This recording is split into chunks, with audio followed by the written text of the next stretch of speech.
Operation Domination is underway. The ultimate game plan to dominate your NFL experience. With your hosts, Dan You gotta be confident about your Achilles when you Chase show up. Thornton, Yeah, I mean, I got him at and Adam LaRue. Don't hope to be great and dominate.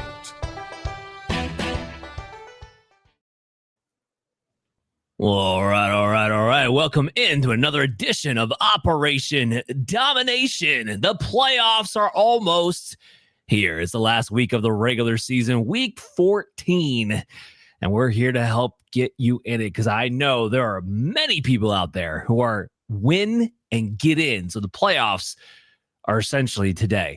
As always, I'm your host, Dan Mader, joined here with the full crew, Chase Thornton and Adam LaRue. Make sure you download Operation Domination on your favorite podcast app and check out our video content on the Fantasy Football Advice Network YouTube channel at FF Advice Net. All right, gentlemen, I'm not wasting any time. There's a lot to talk about. We're coming off of a holiday week.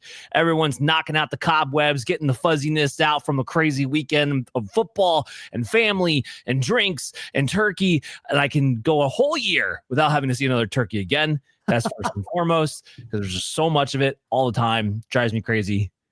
To be honest with you, that's kind of why I only eat turkey once a year. It's because of Thanksgiving, because it's turkey overload. But anyway, let's get some Starset questions right off the rip, shall we? So again, these are always the most popular questions that we're being asked, or I'm being asked at DanMader FF. Hit me up on social media if you want to get your questions answered and maybe even on the show. So the first one, win and in week 14, I would expect no less. Is it smarter to grab wide receiver or a hot wide receiver like Adonai Mitchell or an Alec Pierce or a volume running back like a Chris Rodriguez off of waivers? It's notable here that they did not specify what the scoring format was. So we'll just go to our default half-point PPR scoring format, which is typically what we base our rankings off of anyway. So Chase, let me start with you. Which way you leaning here?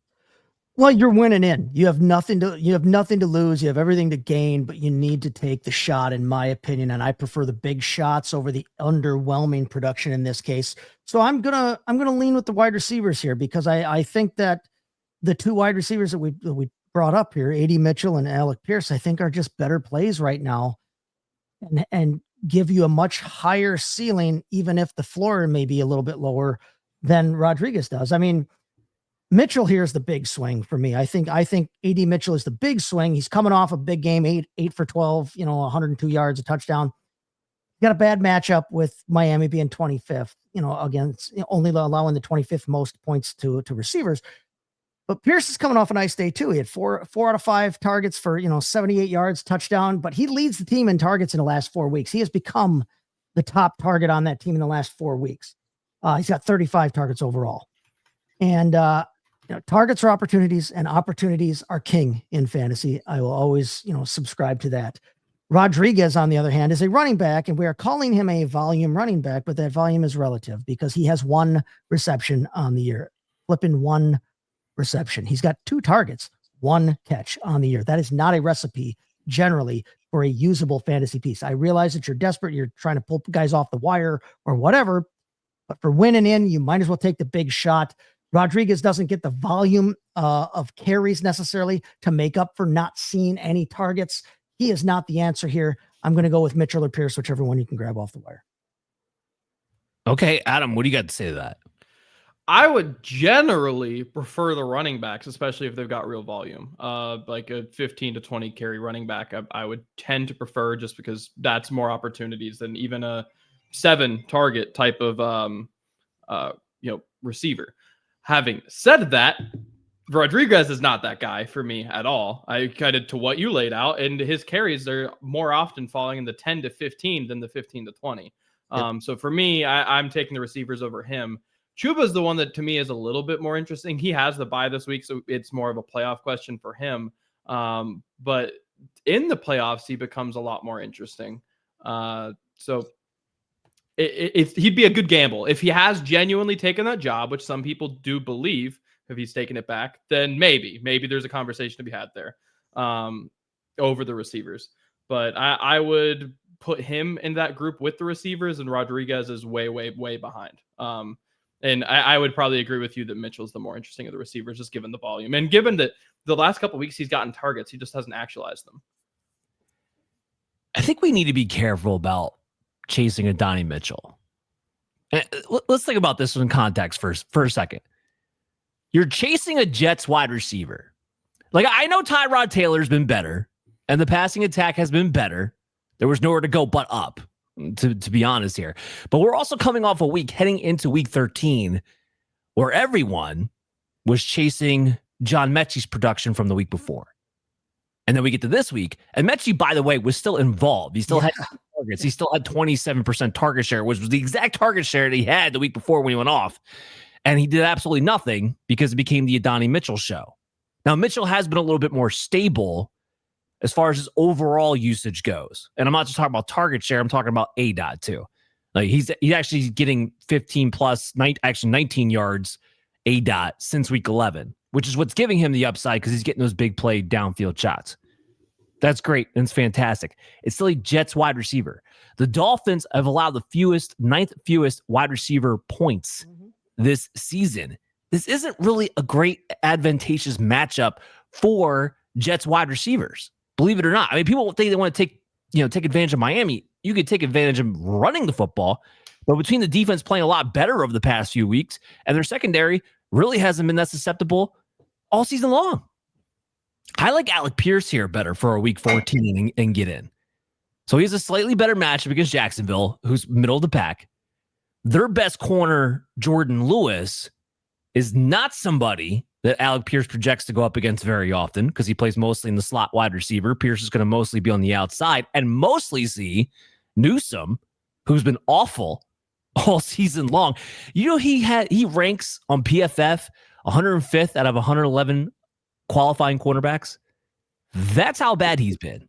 That is how garbage Newsome has been, getting traded from the Browns to Jacksonville, and it hasn't gotten any better. And then over the last 4 games, Pierce has become the 1A, 1B with Michael Pittman and been the better fantasy football wide receiver as a result. So like Pittman's had a 21% target share.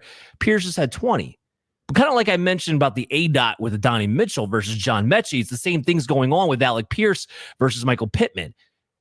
Pierce is above 17-yard ADOT. Well, Michael Pittman's 8.6.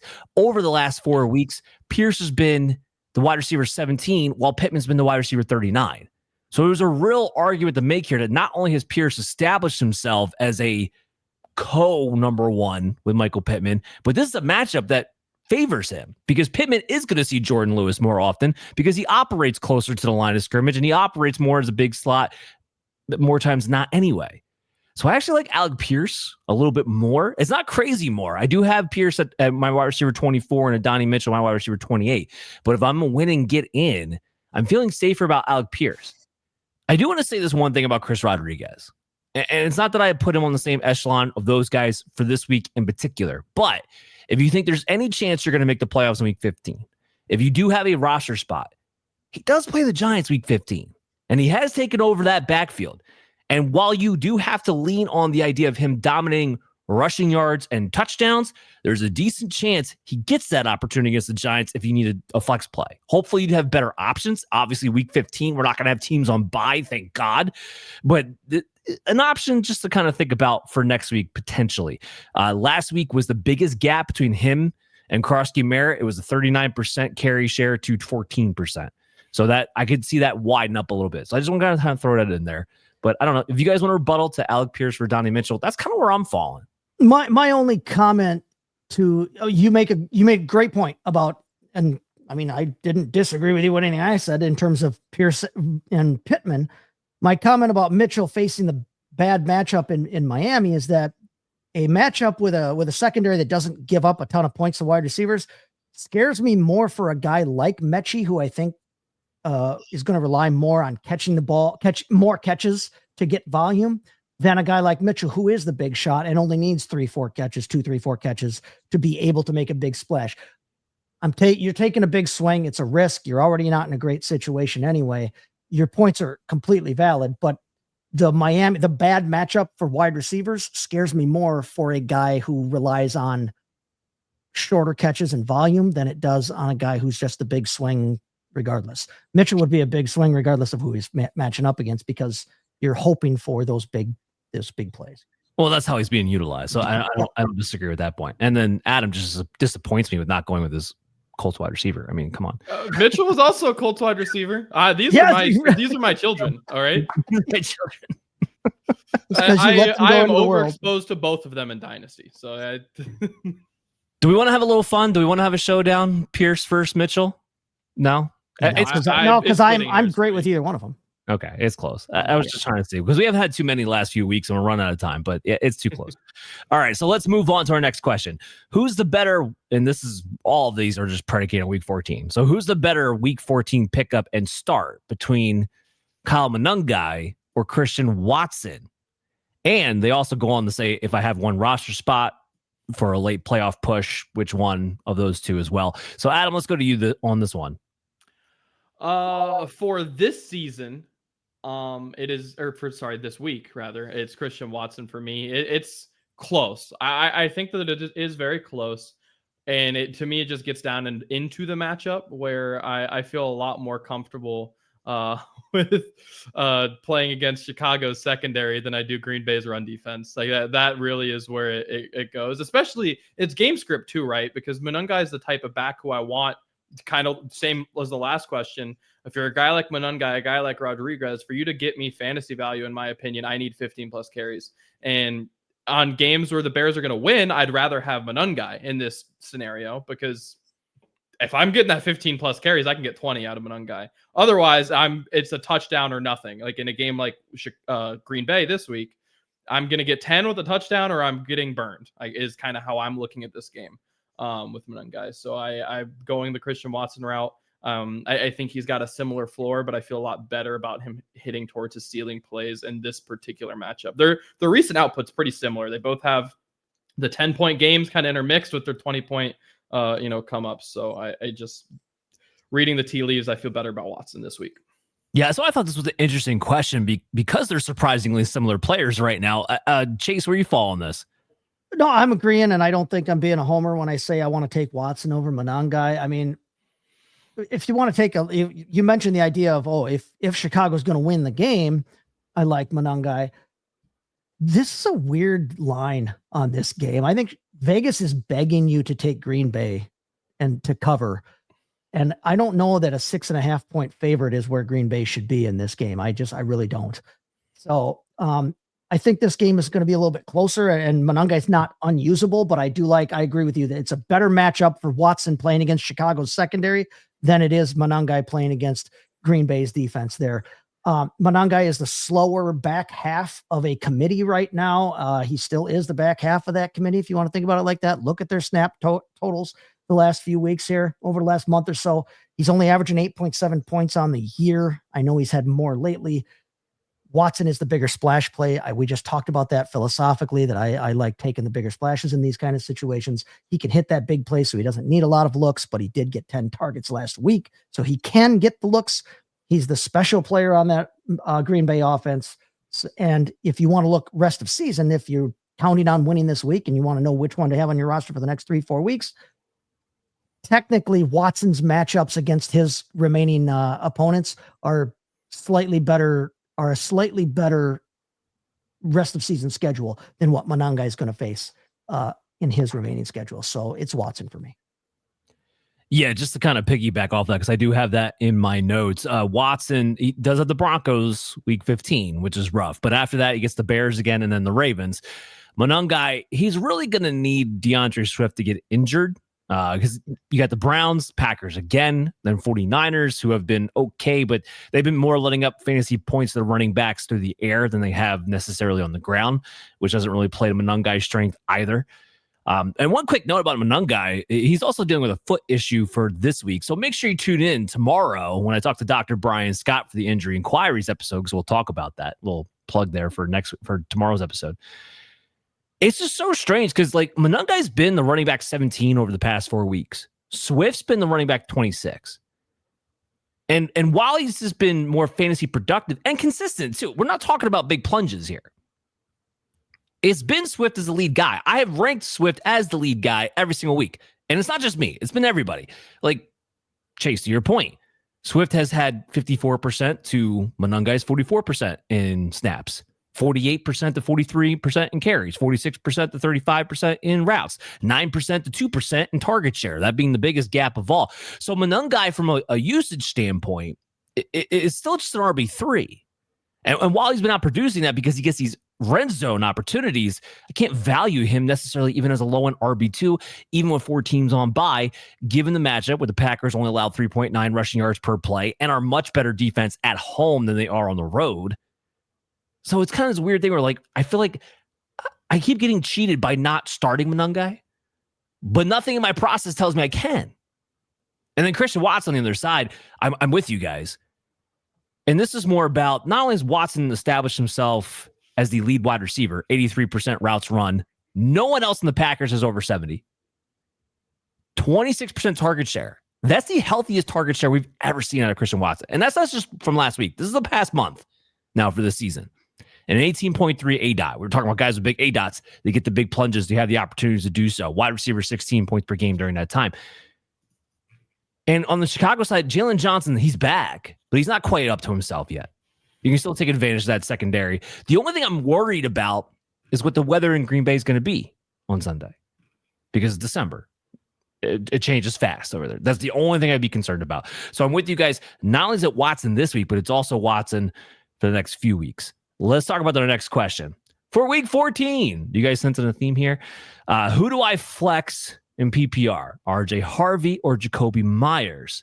Do I chase running back volume or wide receiver targets in this spot? Chase, what do you do here? I'm going to stick with the theme that I've established over the first 2 questions here. I'm going to go with the wide receiver here. It's Meyers for me. I just said I like wide receiver targets over questionable volume at running back. Indianapolis is a good fantasy matchup for Meyers too. I mean, he's seen the targets in the offense since he joined that Jacksonville wide receiver core there. He's been really good the last couple of weeks. He's got a touchdown the last couple of weeks.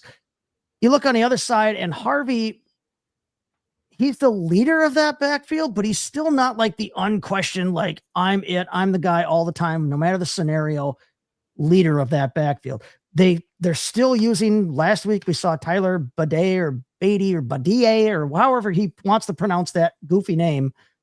They're still using him in the pass game a lot. Vegas is a good matchup, but there's no guarantee with Harvey there. Last time out, a couple weeks ago against Vegas, he only had 3.8 half PPR points, or PPR points, pardon me, against Vegas just a couple weeks ago.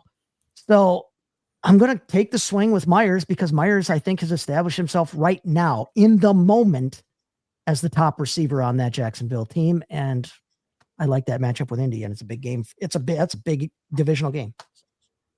Adam, you disagree or no? Nope, not at all. And like I said in the first question, I generally would want to side with running backs. That's kind of when I see the same tier of wide receiver and running back, I normally tie break to the running backs. But at the end of the day, like, RJ Harvey's maxed out at 13 attempts. He's maxing out at like 2.8 yards per carry. I loved him coming out, but call a spade a spade. He hasn't been an efficient back. He hasn't really, other than this last week, getting a kind of, in my opinion, fluky 2-touchdown game, hasn't really actualized it into fantasy points. I can't trust that. And Jakobi Meyers is someone who I've felt for a long time has been one of the most underrated route runners in the NFL. Sure-handed guy, and that's been kind of the type of player that Jacksonville has sorely been lacking throughout most of the season. So it makes sense that they've gotten him into their offense the way that they have, and I would expect that. I don't know that the upward trajectory is done for him in this offense, to be honest with you. I think that, I mean, not fantasy points wise, obviously, but like the targets are still hovering around 6. I wouldn't be shocked if that goes up.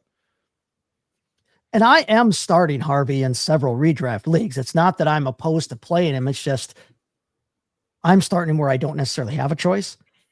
And here I've been giving him a choice. And so I'll take the choice. Well, that's what I was going to say. I mean, these guys are eerily close to my rankings. Like, I have RJ Harvey.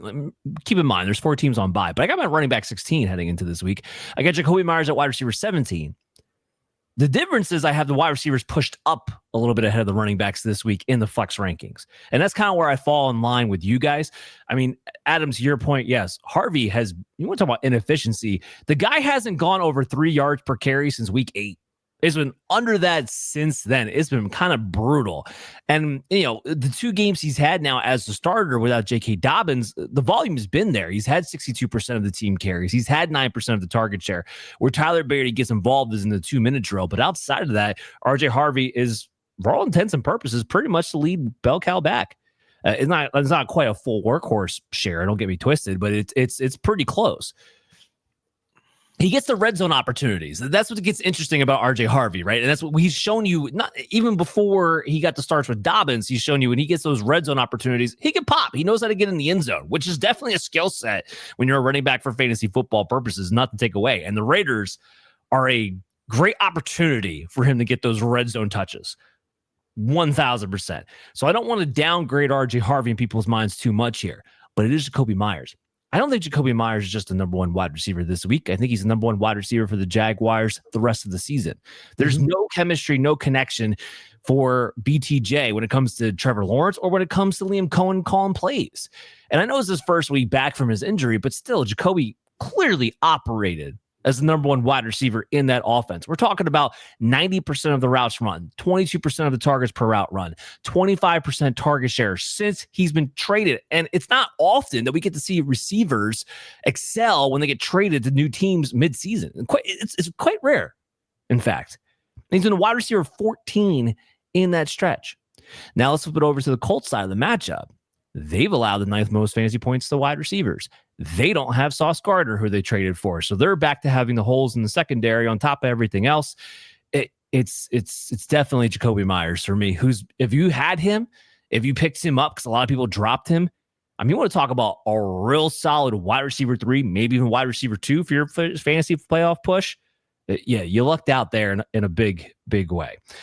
All right, let's talk about our next question. Speaking of Trevor Lawrence, we have a quarterback question here. Who should I trust more as a week 14 streamer?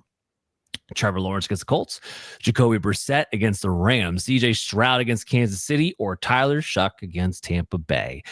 Adam, which way are you going here? I am slightly going to lean towards Mr. Brissett over Lawrence. I think Lawrence has the better matchup. Not even think Lawrence has the better matchup. But boy, oh boy, Brissett might beat him by 15 to 20 pass attempts. Like that. At the end of the day, like efficiency, Lawrence is going to beat him. There's no part of I don't doubt that. But that's a lot of passing attempts that Brissett might beat him by. I would minimum say Brissett's got 45 and Lawrence might end at 30.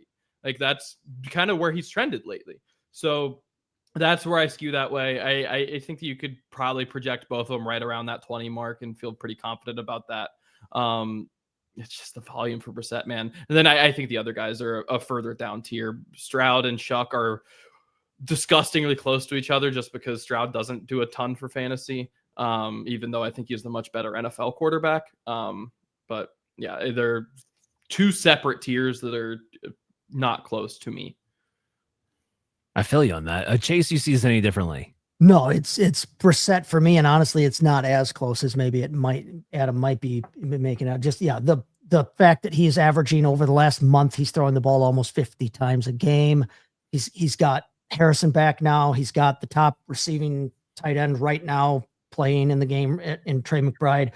And they discovered that Michael Wilson can be a guy to lean on if Harrison's not working well.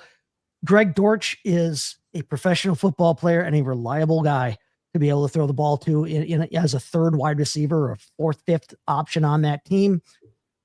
It's Brissett for me. I like what he's got to throw to. I like how they are calling the plays with him and letting him just kind of turn it loose and say, F it, somebody down there somewhere.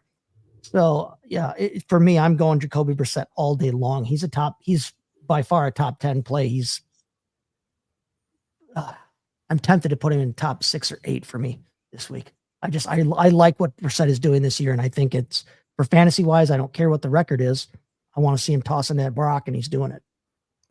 He's been the quarterback 4 since he's taken over the starter. I have him as quarterback 6 this week. So the Rams are scary. I'm not that scared. Bryce Young just went off. If Bryce Young can go off against you, I'm sorry. It's not Bryce Young. But it was it's the every other week thing with Bryce. I don't care. I do not care. Brissett's a better passer than Young at this point in their career. Oh, yeah. Here's the thing about the Rams. They have a really good pass rush. But if their pass rush doesn't get to you, their corners have been susceptible all year long. Their linebackers are susceptible in coverage all year long. I mean, the reason why the 49ers beat them the first time is because they just attacked the middle of the field. They couldn't get to Mac Jones fast enough. If they're not able to just dominate you up front, they don't have a ton in the back seven. So it's kind of a farce of a defense in a way. And when you have Brissett, you guys laid out the sheer volume of, he's just going to throw and throw and throw and throw. Between 40 and 50 attempts every single game, between 40 and 50, he's only had one game in the last 4 where he's been under 300 yards. He's only had one game since he started with less than 2 touchdowns thrown. This is Joe Flacco 2 years ago. Even Joe Flacco does a little mini stint like a few weeks ago before Joe Burrow came back. This is just where a veteran quarterback comes in, YOLOs, and I'm getting 40 to 50 attempts. Guess what? I'm putting up fantasy football production. Like that's what's happening right now. For instance, Trevor Lawrence, who I do have ranked second of this group, I have at quarterback 13. I don't have him in my top 12, even with 4 teams on bye. Just to make this perfectly clear. He's too volatile. If Trevor Lawrence doesn't run, he's no good for fantasy football because he doesn't do enough with his arm. Plain and simple. Brissett gives you a hell of a floor this week. And if anything, I like it better against the Rams because guess what's going to happen? They get down by a few scores. Great. Brissett's going to throw more. Remember the 49ers game? They put up 21 points. He had 47 completions. By the way, at the end, I was at the NFL Hall of Fame. That ball's already in the Hall of Fame. The 47 completion ball is already in there. But the NFL record putting up 20 points as a team because they were trailing by 3 scores early. Like, that's what we're talking about here when it comes to Jakobi Brissett. Anyway, I can't believe we got that excited over Jakobi Brissett. But here we are in week 14. Sequel defensive streaming. This will be our last question, and we do. This person wants to know, should they prioritize the Buccaneers, the Dolphins, or the Commanders defense? And is it worth dropping a mid-tier bench running back to stash a playoff defense? Chase, what do you think? It's Tampa Bay for me. I have been saying it's Tampa Bay. I have been doing that and picking up Tampa Bay wherever I could. And I've been picking up Tampa Bay for the last week or two, trying to stash them myself. I've covered the last week or two here. You know my take on it, that it's the end game of your season. If you can find any kind of matchup, defense, whatever, that matches up well for a playoff, and you think you have a spot available, grab it. I know we don't carry 2 defenses all year. We don't want to, and I advocate that. But this is not all year. This is the end of the year, and this is trying to set you up. It's one game at a time, and if you can find yourself any kind of leg up in any matchup, take it. And Tampa Bay has a great schedule here for the last few weeks of the fantasy season here. They have, in my opinion, the matchup this week going with New Orleans. New Orleans gives up the 5th most points to opposing DSTs. Miami's matchup with New York is not a bad matchup. New York gives up the 10th most, and New York's offense is, who the hell knows what they're doing with their quarterback and everything else, and that franchise is in disarray. Washington has a great matchup with Minnesota. We all saw what happened last week with them, but they probably get McCarthy back this week, which it's McCarthy, and he's not been great, but he's going to be better than Max Brosmer. And Washington is the worst. For me, Washington's the worst of these 3 DSTs in terms of that. So even though they have the juicy matchup, for me, it's Tampa Bay. Yes, you can drop a bench running back for a playoff DST. I wouldn't drop the handcuff to my absolute top guy for them, but a bench guy the guy who's 3.5 out, on your depth chart, you can feel okay about letting one of those guys go to take Tampa Bay and help get yourself a leg up somewhere else. Okay. Adam, what do you think? I also have Tampa Bay as the defense. I do think that Miami is worth talking about. I think that they're an option. The Commanders, I don't personally. I hate that one. No, but Miami, I do think is a real option. I don't like them in the semifinals or finals as much. But these next 2 weeks, if you need them for this week, I think they're a really solid option. I think if you need them next week, really solid option. So you got 2 weeks where you're in a good spot with them, and you can kind of reconvene there. And then as far as dropping a mid-tier running back, It kind of depends on how you define that. Look, if you are more likely to play the defense than the running back, I think go for it. Is ultimately where you land with that. And you have to weigh in with like how much impact that running back would have if you did play them. But I mean, look, if they're not really in your flex consideration set, and to your point, they're not a main handcuff to someone that you rely on, they're just kind of someone that you're like, well, maybe. You don't need the well maybe guy, because how often do you actually use the well maybe guy? If you haven't played him in the last month and he's not a handcuff, then you're probably not playing him. Yeah, it does depend on how you define the mid-tier, because are we talking mid-tier as in like, I don't know, Bashal Tootin and Blake Corum? Is that mid-tier? Or are we talking like Woody Marks, that bottom end RB2, high end RB3 tier? Like, is that, because if we're talking that tier, I don't know if I'm giving up one of those running backs, even though they're not maybe necessarily awesome, but it can fluctuate quite a bit when you're in the playoffs. And the last thing you want to do is fall out with not having a real option to be able to turn to in the playoffs. And there's a sudden injury when you're going into week 16. If you go from week 16 to week 17, don't care. Yeah, whoever's going to be in your starting lineup is all that matters for championship week. But weeks 15, week 16, I want to make sure I have some backup options just in case something happens crazily in one of those other weeks there. So I guess it depends on what you're talking about mid-tier as far as the running backs. For me, it's the Dolphins here. Ooh. So the Dolphins this week, number one, the Dolphins have been the number 2 scoring defense over the past 4 weeks, and they're playing against the Jets. Like, I know the Jets offense has been better recently. It still ain't great. Tyrod Taylor's still giving up turnovers, and the Dolphins is trading people away. I don't know what the magic was behind that, but they've been a different team. From plain and simple, they're a different team. Love it this week against the Jets. Love it next week against the Steelers, who look like a complete mess. Where I'm with you is that it does get hard because you're not going to want them week 16, week 17, or maybe you do want the Bucs, but the Bucs' defense has not been good. We're talking about the 28th scoring defense here, guys. It hasn't been good at all against anybody, good or bad. So I don't know if I really care about the Bucs at all. So I'd rather have the Dolphins defense this week, Dolphins defense maybe next week, and I'm looking for a different option for the week 16, 17. The Bucs aren't even on my radar. Ooh. See, not having them even on the radar is where I might push back. I agree with you completely that, yeah, the Miami is a. What do you say when Bryce Young lights them up in a couple of weeks? And you're listen, you know what I'm going to say. I'm going to say I told you also. Can't have it both ways. No, the Dolphins are a fine option this week. Like I said, none of these matchups is a terrible matchup for the defense in question, for any defense in question. No, but I just like the way that Tampa Bay lines up against their opponents for the rest of the season in terms of if you want to stash a team that for a secondary option. Like I've got Seattle in several leagues, and I picked up Tampa Bay so that I have both of them that I can kind of play back and forth here for hopefully the next 3-4 weeks. So you have Seattle. End of statement. Exactly. So, not really streaming anybody else when you have the number 1 scoring defense, and they've done it against good teams too.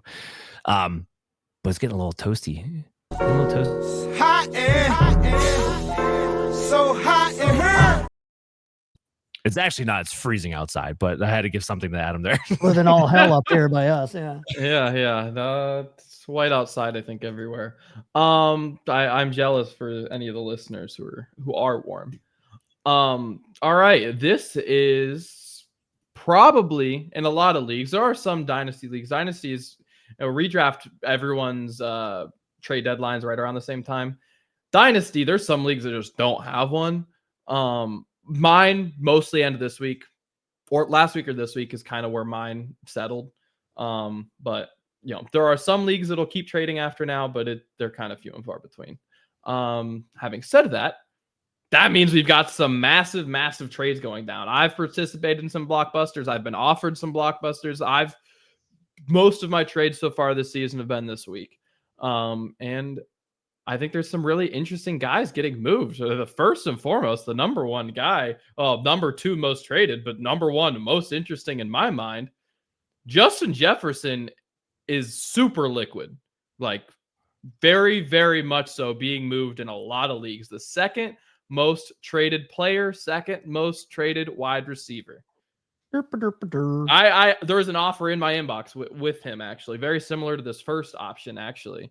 It is Justin Jefferson plus a 2027 first for Jamar, which is to me like same tier of receiver, and you're getting a first, but interesting. Justin Jefferson straight up for Rashee Rice.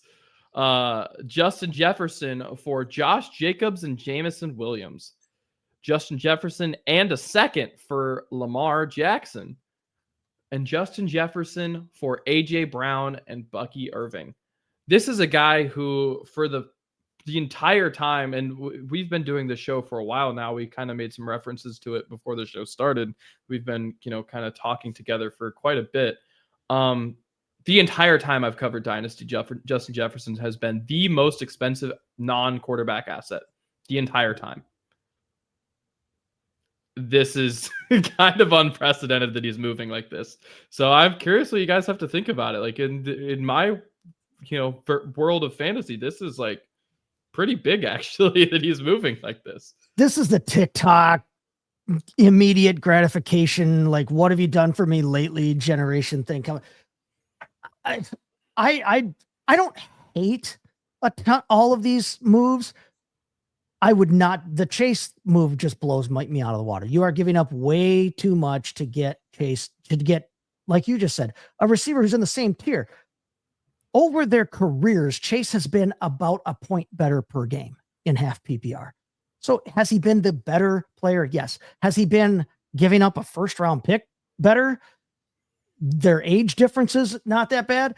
Now this season, yes, Chase has been about 5 points better this season. But you're talking about giving up a guy in the same tier to get back a guy in the same tier, but giving up a first round pick as well. I think that's just dumber than all hell. The rest of them aren't necessarily egregious in my mind. The trade straight up for Rice, dynasty wise, I mean, they're not separated by all that much in terms of the dynasty rankings. For me, it's pretty even. But if you're a contender, Rice is going to be better for you for the last month of the season here than what Jefferson is. It's just the truth. It's how it is. If you're a contender, their ages aren't far enough apart for me that I'm pounding the table for either one of them. So I don't hate that deal. The Jacobs and Jamison Williams, I mean, okay, you're getting quite a bit back. It depends again, though. Are you a contender? What do you need to contend for the rest of the season? I don't hate that move. I don't think I'd pull the trigger on it, but I don't hate that move. We've talked about it before that I always approach these, unless I'm told otherwise, I approach these questions as if they're in a super flex league. And in a super flex league, if I can get Lamar Jackson in a super flex league straight up for another single player, I'm almost taking that deal no matter who. And then in terms of getting back AJ Brown and Bucky Irving, I honestly, I think you're coming out ahead getting AJ Brown and Bucky Irving back combined in that. So I don't hate these moves other than the Chase one. I don't know. I'm pulling the trigger on all of them, but that Chase move is idiotic. You have to be sitting here telling yourself that there's no chance the Vikings get a better quarterback starting next season. Exactly. They're with JJ McCarthy. I can tell you that right now. Now, I don't know if they make a deal for Mac Jones or if they're drafting somebody else. I'm not exactly sure which direction. Jacoby, come on down. Potentially could be. If they get a quarterback with a pulse, Justin Jefferson goes back to being at least a top 3 wide receiver. Yep.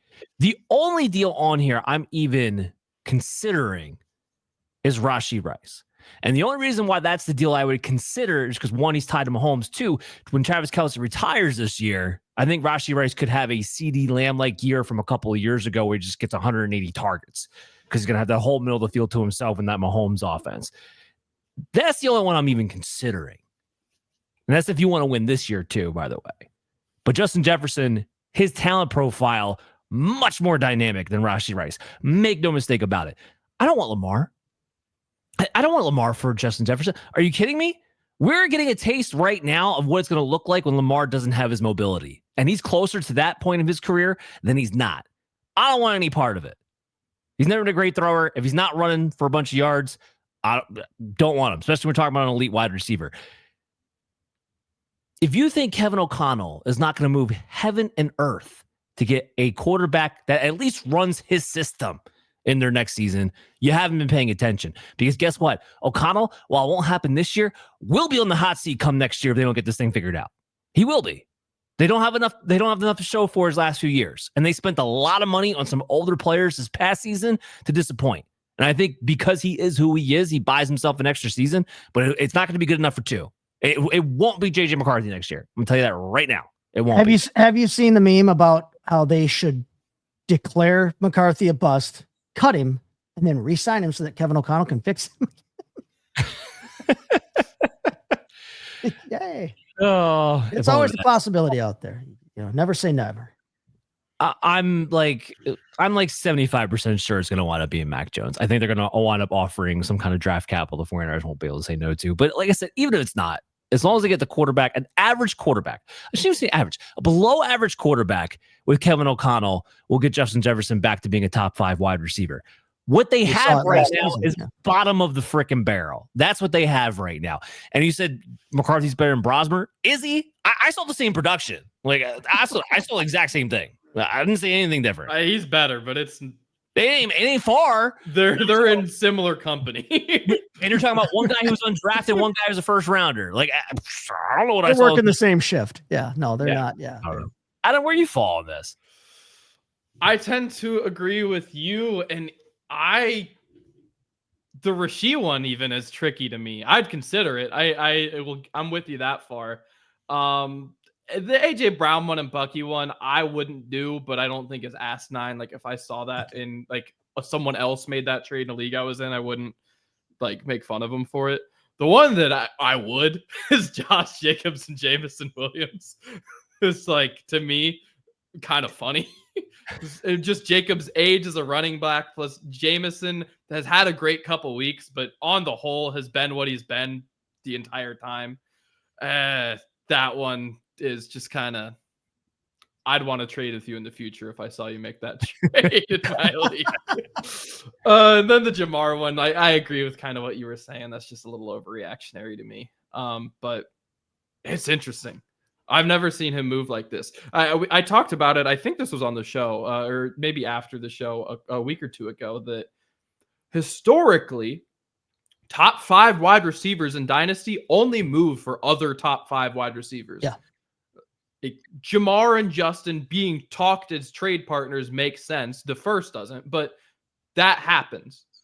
I've traded Justin for Puka. I've traded Drake London for Jamar. Like those can trade within those tiers. The AJ Brown and Bucky is not that. The Josh Jacobs and Jameson is not that. And it's weird to see. It's really weird to see. On to the next guy. You kind of alluded to him a minute ago there, Dan. Travis Kelce. He's only the 17th most traded player, but it's the most of the tight end position. And he's one who I've actually traded this week already in a rebuild because he's someone who has been impossible to trade all season long. Nobody know what to do with him. And we hit this time of year, he's still a top 5 tight end. And well, here we go. Now people are ready to bite. I think everyone's all on the same page. It's probably his farewell tour. And because of that, the prices have hit the point where if you just need a rental for the next month, you can afford it. Let's talk about Travis Kelce. Straight up for a 2028 second. Mark Andrews just resigned today, by the way, and a 2026 fourth. We've got Travis Kelce plus a 2026 fourth for Zach Charbonnet. We've got Travis Kelce for a 2026 and 2027 third, so 2 thirds. We've got Travis Kelce for a 2026 second. That one I saw a couple times, just to throw that out there. And then we've got Travis Kelce for TJ Hawkinson and a fourth. Yes. Yeah. Look, I don't care if you even are competing for a championship. If you can move Kelce for anything, you do it right now. Because here's what I can tell you. While Kelce has been performing well as of late, I don't think Kelce at the tight end 5 with what he's producing is going to be the make or break for a championship run. So I don't care if you're a championship run or rebuilding. Any value you can get for Kelce, do it now because you're not going to get anything for him outside of this. period. And some of this is actually pretty good, decent value. Like we're not sneezing anything, but you kind of mentioned it. And Chase, we'll get back to you. Voice on it. But I just want to lay this out here. How stupid are the Baltimore Ravens? Like you gave Mark 3 years. 3-year extension. The dude looks like he's been toast for 2 years. You gave him a 3-year extension? I don't even think he has 3 years left in his career. I'm going to be honest. I was kind of surprised he came back to Baltimore this season. Yeah, I thought he might be out too. Everybody was. And he thought for sure, okay, well, he'll be gone at the end of this season. Let's let him run the contract out. Fine. What? 3-year extension? 39 like million? Real money. 39 million? Yeah. Like, what are we talking about? I'm like, look. But he is 6 years younger than Travis Kelce. Yeah, I'd still rather have Mark Andrews. He's 6 years younger. He's probably guaranteed 1 more year than Kelce because, like you said, I'm not sure Kelce doesn't just go home and sit on a white couch in a all-white living room, waiting for Taylor to come home. Yeah, he's done. This is his last year. I have no doubt about it. So I agree. I had to get that off my chest because my mind was completely blown when I saw the only one of these deals that I don't like or that I don't necessarily wouldn't jump on is the 2/3. Depending on your league size and whatever. But other than that, yeah, I agree. Yeah. Hawkinson, younger. Hawkinson probably does have at least a couple of years left in the league. At 28 years old, the second round pick, yes, that's a given. The Charbonnet, yes. I like all of the. I like every deal here, except I'm not crazy about the idea of 2/3. I'd probably try to talk the dude into something a little bit more juice to it, or maybe the 26th third, but also try and add a player in over that 27th third.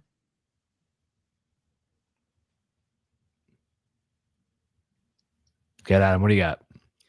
Yeah. It's funny to me that I agree with everything you said about Mark Andrews, and that I think would be the one I'd be most excited about to see in my inbox. And I'm like, well, I got a tight end 1 for next year, probably just based on touchdowns. The volume sucks and he sucks, but he gets in the end zone, dude. What do you want from me? Lamar's got his BFF back for 1 more year at least, but 3 if he wants her, if they want it. All right. Another guy that we've talked about today, and someone who I think is really interesting because the market has started to react to Kyren kind of being the exception. Kyren and maybe Bucky. Bucky's still young. We'll see. Of all these late rounded running backs, they blow up. They're really good for fantasy. We're awesome. We're excited for 2 seasons, and then they're nothing. And where 2 years ago, a running back that has 600 yards, almost 5 yards per carry, and a handful of touchdowns at this stage in the season, a rookie, would be catching real value, and I don't feel like Monangai is. And part of it's the situation. I think we all see what Dan talked about earlier, where the usage doesn't actually seem to align with the fantasy points. But he has also looked like an NFL back. And I think in years past, my point being that the market would have maybe overreacted. And I think they've been stable. I think that's a good thing, to be clear. I agree with where the market has him. But it's interesting. It's a deviation in what I think has been over the last couple of years. Let's talk about the actual deals. He's the 9th most traded player, 5th overall at the running back, or 9th overall, 5th at the running back position. Some example trades for him, and they are obviously much more than what he was worth when he came out of the NFL. Let's not get that twisted. But 2027 second and 2028 fourth seems reasonable. Matthew Golden in a second, giving up early on Golden, but value-wise, given what Golden is going for, he hasn't traded much, but what he goes for when he does makes sense. Fair enough. The one that is like the crazy outlier is the 2027 first and the 2026 second. This is what the Dynasty I was kind of expecting to see, and it just seems to be an outlier here. There's a 2026 first straight up. If that was late, I don't think that's insane. I wouldn't do it, but I don't think it's insane. Chuba Hubbard, fair enough. 2027, second. So Monangai and a 27 second for Stafford. If you need a quarterback for your push, fair enough, I suppose. Kyle Monangai plus a 2028 third for Derrick Henry. Same thing. If that's going to get you over the line for the season, fair enough. Curious what you guys think of this. There's a big gulf, like I said. I threw the first and second in here just because that is like the exception, kind of what these types of deals have looked like in the past.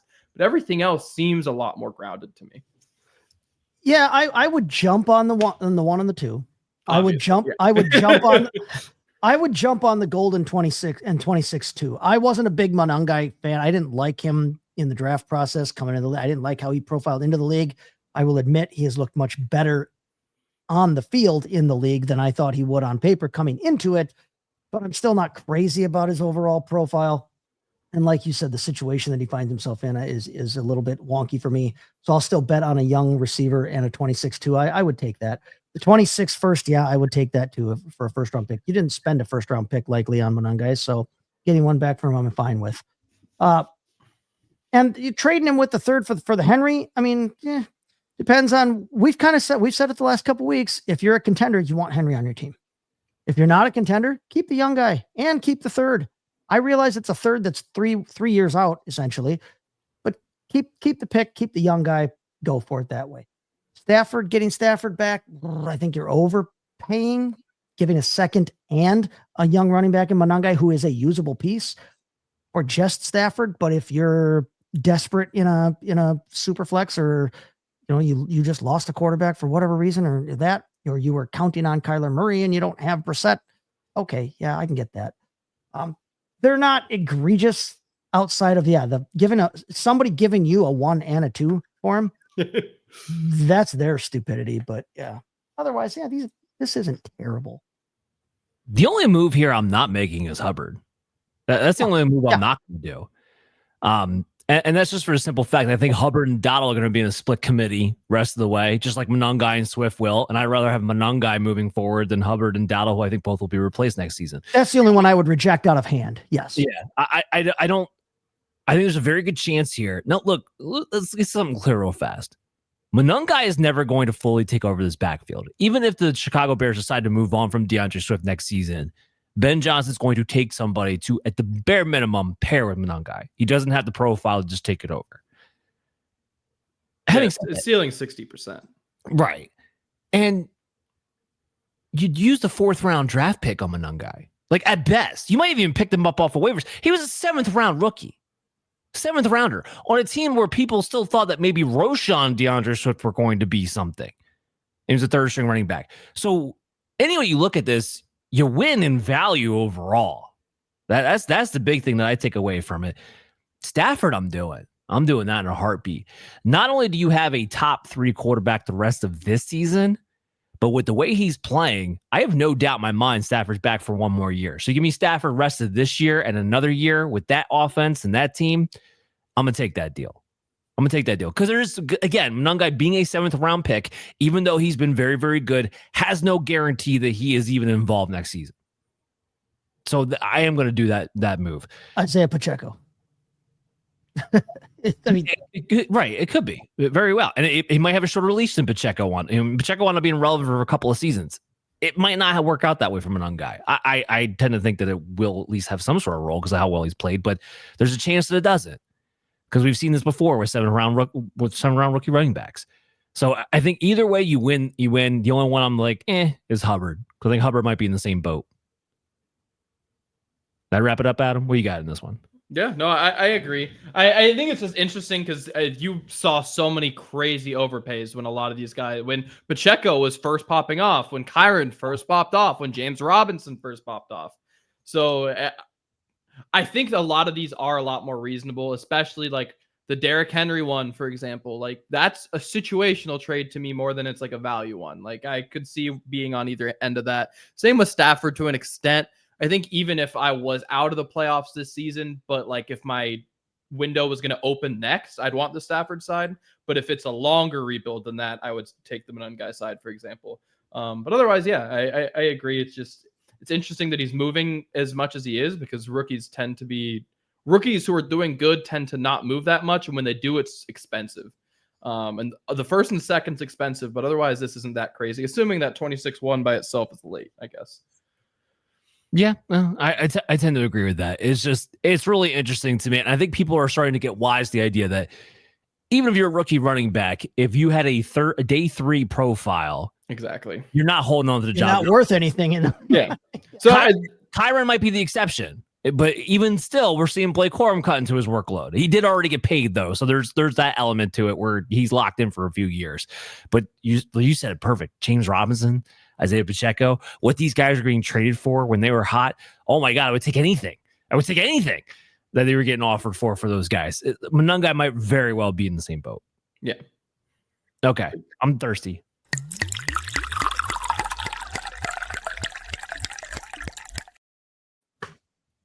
All right. We're putting on the hard hat now. Where's your vest? You need a vest with that. It is time to go to work. Okay. We're getting down to the crunch time in the season. We just talked about it. It's winning it. Hopefully you're either jockeying for playoff position right now in your redraft leagues and dynasty leagues, or you're in a winning in situation or something like that. Hopefully, but even if you're not, even if you're losing and you know you're out of it, you're going to play spoiler. You're going to try and keep yourself out of that basement, and you're going to get the last laugh on some guys that you can knock out of the playoffs too. Either way, it is time to strap on and go to work. Strap up your chin strap, put on your hard hat, go to work. And so this week's cocktail is going to be called the chin strap.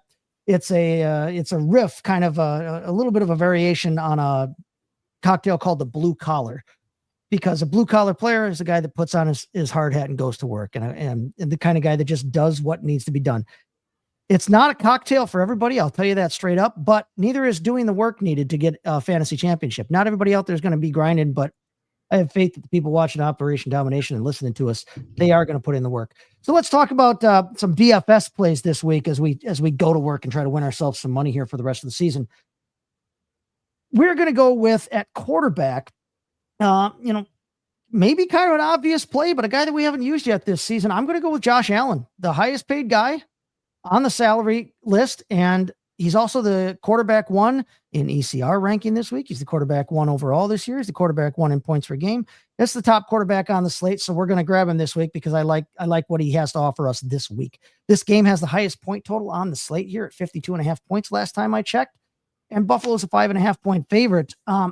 Josh Allen, guy who came into the league with questions about his accuracy, is fourth in the league in completion percentage right now, folks. I have harped on that his whole career. I've said Josh Allen answered every question anybody had about him coming out of the draft process. The biggest one was his accuracy, and he has nailed that every single season. He is right now averaging a career best 69.4% completion percentage at the moment. He's not doing it by shortening his throws either right now. He's actually averaging a career high 8.1 yards per attempt right now. So it's not like he's just, barely, squeaking off some tiny short little passes to get some completions in there. He's still on pace to throw for over 4,000 yards. And when we talk about Josh Allen, of course, we're talking about that sweet, sweet rushing floor he has. He leads all quarterbacks in total rush yards and in total rushing touchdowns. And a guy that we kind of all thought had touchdown regression coming for him this season after 2 straight seasons of touchdowns, rushing touchdowns in the double digits. Oh, he's only on pace for another 15 plus rushing touchdowns and another career high. So he's facing a Bengals defense this week that gives up the 5th most points to opposing fantasy quarterbacks. I don't think you necessarily have to pair him with anyone. We've talked about this before. Dan, I know you've talked about this before. So I'm going to put my ingredients in for this, and get to stirring here, but I want to toss it to you, Dan, there. What are your thoughts about Josh Allen or quarterbacks like that? The last time we talked about this was Jalen Hurts way back in, I think, week 2 when we used Jalen Hurts, that saying that quarterbacks with that rushing floor, we don't necessarily need to pair with anybody. What are your thoughts on having to pair Josh Allen with someone and or other quarterbacks that we're ready for this week, Dan? Well, so with Allen, yeah, if Dalton Kincaid was healthy, then I would think about it for the tight end pairing. Otherwise, no. First, you don't even know who's going to get the ball. Like, you don't even know who's going to be active. Keon Coleman's active. He gets a freaking touchdown. Like, Khalil Shakir does not have a ceiling. I don't want to play Khalil Shakir in DFS. I don't care how good the matchup is, because it doesn't matter, because no one's going to get more than 8 targets at any given time. James Cook is the asset that I want for the Buffalo Bills outside of Josh Allen. And he doesn't correlate as far as Allen goes in any kind of capacity. If you want to have Josh Allen, James Cook, by all means, you're not correlating anything, just so we're clear. But that's the only time you're putting 2 Bills in your lineup. So Allen is one of those guys where I plug him in. I don't really worry about having to stack a guy like that. You're right. This was Jalen Hurts from a few years ago. This was even Lamar Jackson in his early years, before Mark Andrews really kind of got going. To me, at quarterback, though, we talked about him earlier in the show. I don't know how you don't go with Jacoby Brissett when he's $5,700 with how good he's been. Like, that opens up so many options. You want to pair him up with Michael Wilson? You want to pair him up with Trey McBride? Guess what? It's worth it. There's correlation there, and there's a hell of volume. And hella game script, like not the matchup that so you want on paper. But I already talked about Rams cornerbacks being kind of a farce, but there's a game script to be had there. We have to constantly come back from behind. So I don't know. Those are some of the options I'd be looking at. No, I'm fine with all those. Adam, you have any thoughts on the quarterback position here before we get into this cocktail here? Thoughts on either Allen or starting somebody else? I like the Brissett. Like you said, if you want to go cheap at that position and you can pair him up with somebody on his team, if you go cheap on quarterback, you could pair him up with Trey McBride and really spend up at tight end. But with both. Yeah. Wilson's only $5,600. Yeah. Yeah. I think that's a really solid option as well. But I think if you're going to buy into someone like Josh Allen, this is a good week to do it. I do agree with Dan that I probably wouldn't go for Khalil Shakir, but I think this is, like I said, good week to go for a Josh Allen if you're going to do it. Yeah, and I agree with you completely. I don't think that you have to necessarily pair him up with anybody right now. If you wanted to, yeah, Dan, I'm not crazy about pairing him up with Khalil Shakir. I'm not going to shy away from it. He hasn't been spectacular. He's only 5,300 this week, and he's been a bit frustrating, but so has that whole Buffalo passing offense. But Khalil Shakir, he's still on pace for a career high in targets, career high in catches, career high in touchdowns. His yards per target have shrunk over the past 2 seasons, but that whole wide receiver core has been really inconsistent. Coleman can't establish himself. They tried out, Curtis Samuel has been injured. Eli Moore was there. Now he's gone. Josh Palmer's been a disappointment. Now he's injured. They're bringing back Gabe Davis, who what they've tried before. He's been a model of consistency. He's slow. Holy hell, Gabe Davis is slow. And he's supposed to be a deep threat. Like, that's kind of what he does. Well, and he doesn't. He was nearly out of the league after that injury. Like, if it's that's true. Yeah. No, I'm shocked he's still being considered in the league. And then they just brought in Brandon freaking Cooks. Like, are you kidding me? Shakir's the dude. Even if he's not a dude, he's the dude in that wide receiver room. So, I mean, I don't hate it, but I don't think you have to do it with him. I agree with you there. Cincinnati hasn't surrendered a ton to opposing wide receivers, but teams haven't really needed their wide receivers when they've played Cincinnati because they're so bad against the other positions. Well, here's what DJ Turner's legit. He's legit. And that does confuse a lot of people because they're like, oh, against Cincinnati, my wide receiver goes up and I get no points. DJ Turner's legit. If he's facing DJ Turner, But this is also the team. I mean, the Cincinnati did allow Alomide Zaccheaus. DJ Turner, just so we're clear here. True. They did allow Alomide Zaccheaus to go, 5-of-6 for 58 yards and a score. In the same game, they allowed DJ Moore to have 23 DraftKings points. When they played Denver earlier this season, they let Marvin Mims and Cortland Sutton both go off for 19, 20 points apiece. They gave up 20-some points to Amon-Ra St. Brown. You can do it against them. I don't like it, though. I agree with you. I want to keep an eye on Dalton Kincaid's health here because if Kincaid's not healthy, I think if you want to pair Allen, if you're hardcore about pairing him with somebody, pair him with his healthy tight end. Whichever of his tight ends is healthy, because Cincinnati's historically bad against tight ends, giving up the most points. Kincaid's only going to cost you $4,300. Knox is only going to cost you $2,800 if it comes down to it. I realize he doesn't see a ton of targets, but it's Cincinnati and it's worth the risk for that price. So if you want to pair him with somebody, I'm not opposed to doing Shakir. I'd prefer the tight ends, but I would really prefer it if it was Dalton Kincaid. So for this cocktail here, before we move on to the my next couple of players that I want to talk about here, the chin strap here, I have put in here 2 ounces of rye whiskey. I've put in a half an ounce of sweet vermouth. Then I've done a 1/4 ounce each of maraschino liqueur and a 1/4 ounce of triple sec. I did just a splash of Campari, not a lot. It's bitter already. You can optionally put in some bitters, orange bitters, Angostura bitters, whatever you want to do here. You can put that in there.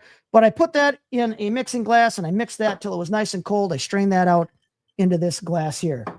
Now, before I garnish that, I want to talk about a tight end that I would like to play this week and that I'm happy about playing this week if I have to. And it's Brenton Strange at 3,900 for the Jacksonville Jaguars. He's only been able to play in 7 games this year, but since he returned over his past 2 games, he's a tight end 4 in the league. He's caught 8 out of 9 targets for 138 yards and a score the last 2 weeks. He was tight end 7 last week. He was tight end 4 a couple of weeks ago. He's looked good since he came back from that injury, and he's emerged as a reliable option there for Trevor Lawrence. Watch Parker Washington's health this week. I think if he's absent, that could open up even more opportunities for Brenton Strange in that offense. Indy is favored here, but they've given up the 4th most points to opposing tight ends. It's a good matchup for a tight end here. It's a big divisional matchup. I'm kind of excited to watch this one, to be honest with you. There is a 50% chance of rain down there in Jacksonville, so kind of keep an eye on that if you're not crazy about playing pass catchers in the rain. But it's not supposed to be overly cold, so I'm not overly worried about the chance of rain down there. Was that? It's Florida. It'll pass in 20 minutes.